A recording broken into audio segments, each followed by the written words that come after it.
Tanda ko pa noon nung sinabihan tayo na may autism si Noah. Yung panahon na nasaktan si Noah sa school, ramdam na ramdam ko naman yung galit mo.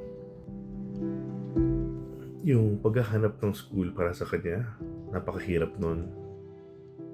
Tapos yung pagtanggi sa atin, sakit, sobra. Parang lahat ng ginagawa natin mali. Pero habang nangyayari yun, hindi ko maalis sa isip ko na parang wala akong reaksyon. Parang hindi ko nararamdaman. Minsan parang tingin mo ata, wala akong pakialam. Pero alam mo ba, kapag mag-isa lang ako, naiiyak din ako. Hindi naman kami nonchalant. Kailangan lang namin itago ito. Kasi sabi nga nila, haligi ng tahanan. Sa harap ninyo, kailangan strong ako. Kaya para sa mga tatay dyan, mga dad, keep calm.